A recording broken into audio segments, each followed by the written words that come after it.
എന്റെ പുതിയൊരു വീഡിയോയിലേക്ക് എല്ലാവർക്കും സ്വാഗതം. 2026 ആനയോട്ടം സ്റ്റാർട്ട് ചെയ്യാൻ പോവാണ്. കൃത്യം 3 മണിക്കാണ് ആനയോട്ടം ഉള്ളത്.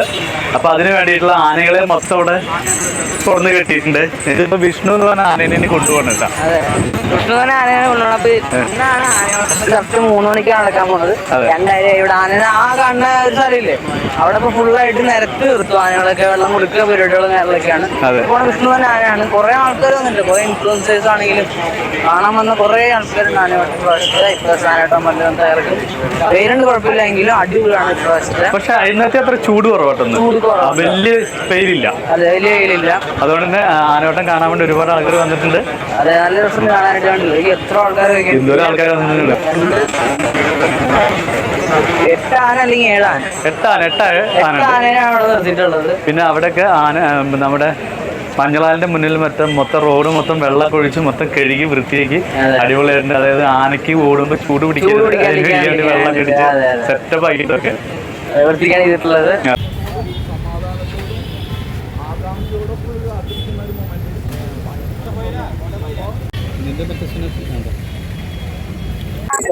ആനേനെ കണ്ണു നിർത്താണ്. ബാലും തന്നെ ആനയുടെ പോണണ്ടല്ലേ. ഈ കൊണ്ടു നിർത്താണ് അവിടെ മഞ്ഞളിന്റെ അവിടെ അത്താറയുടെ പുറകിലൊക്കെ ആയിട്ട്. ആന ഓടാൻ വേണ്ടിട്ട് കൊണ്ട് നിർത്തിയിട്ടുണ്ട് അവിടെ. അവിടെ നിർത്തി.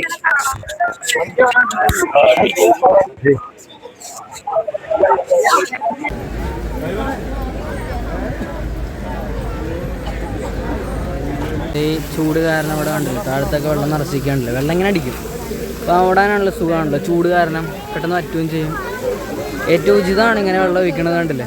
അപ്പോൾ ഇവിടെ റോഡിൽ ഫുള്ള് ഈ റോഡ് എന്ന് പറയുന്നത് നമ്മുടെ ഈ ടാറിട്ടതല്ല, കല്ല് വീശിട്ടുള്ള റോഡാണ് കണ്ടില്ലേ. അത്യാവശ്യം ആൾക്കാരായിട്ട് വന്നിട്ടുള്ളത് എന്ന് വെച്ചാൽ നമ്മുടെ എല്ലാ വർഷവും അത്യാവശ്യം ആൾക്കാർ ഉണ്ട് ആനയോട്ടത്തിന്.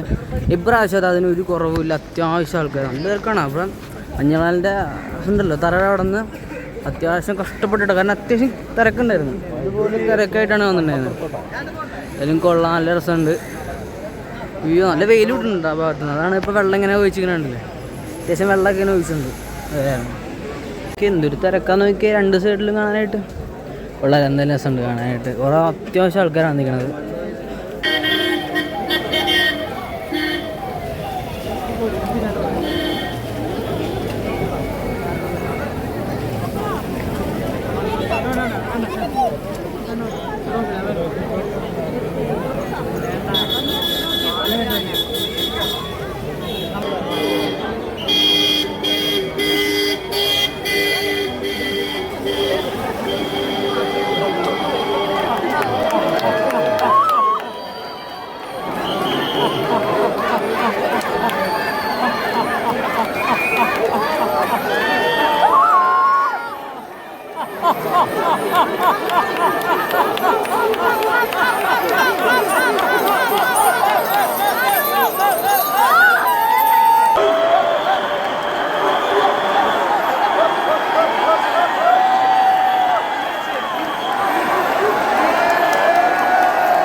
2026 ആനയോട്ടം അതിഗംഭീരമായിട്ട് നടന്നു. ആരാണ് ജയിച്ചത്? രവികൃഷ്ണനാണ് ജയിച്ചിട്ടുള്ളത്. ഗുരുവായൂർ ദേവസ്വം കുമ്പനായ രവികൃഷ്ണനാണ് ജയിച്ചിട്ടുള്ളത്. നല്ല ആനയോട്ടമായിരുന്നു ഇപ്രാവശ്യം. നല്ല രസമായിരുന്നു കാണാനായിട്ട്. ശരിക്കും അവിടുന്ന് ഓടി കറക്റ്റ് അമ്പലത്തിന്റെ ഫ്രണ്ടില് നിങ്ങളെല്ലാരും കണ്ടല്ലോ, വന്ന് അകത്തോട്ട് പെട്ടെന്ന് പോവുകയും ചെയ്തു. അതല്ലേ, ഓടിക്കറിയാതെ. അപ്പൊ ഇന്ന് രാത്രി 8 മണിക്ക് കൊടിയേറ്റുണ്ട്. അത് കഴിഞ്ഞാലാണ് കഥകളി സ്റ്റാർട്ട് ആവുന്നത് അല്ലെ? അതെ, അത് കൊടിയേറ്റ് കഴിഞ്ഞാണ് കഥകളി സ്റ്റാർട്ട് ആവണം. കഥകളി നാളെ തൊട്ട് കഞ്ഞിയും നല്ല പുഴുക്കും പപ്പടൊക്കെ കൂട്ടി പിടുത്തണ്ട് രാവിലെ ആകുമ്പോ. അത് കഴിഞ്ഞ് ഉച്ചയാകുമ്പോ ഒരു ഊണും ഒരു മോരുകറി ചോറും നല്ല നെയ്യിലൊക്കെ വറുത്തൊരു പപ്പടം ഉണ്ടല്ലോ. ആ ഒരു പിടുത്തം സമയമില്ല, പെട്ടെന്ന് പോണം. അപ്പൊ എന്റെ വാക്കായിട്ട് എല്ലാവരും കൊതിയ വന്ന് വെച്ചിട്ടുണ്ടാവും. എല്ലാരും വരെ ഗുരുവായൂര് അടിപൊളിയാണ്. ഇന്ന് പ്രതീക്ഷനാട്ടി കൂടുതൽ ആൾക്കാരുണ്ടായിരുന്നു. എപ്പോഴും പറയാനാണ്, നല്ല ആൾക്കാരുണ്ടായിരുന്നു. നമുക്ക് ഇനി അടുത്തൊരു വീഡിയോയുമായി വീണ്ടും കാണാം. അതുവരേക്കും നന്ദി, നമസ്കാരം.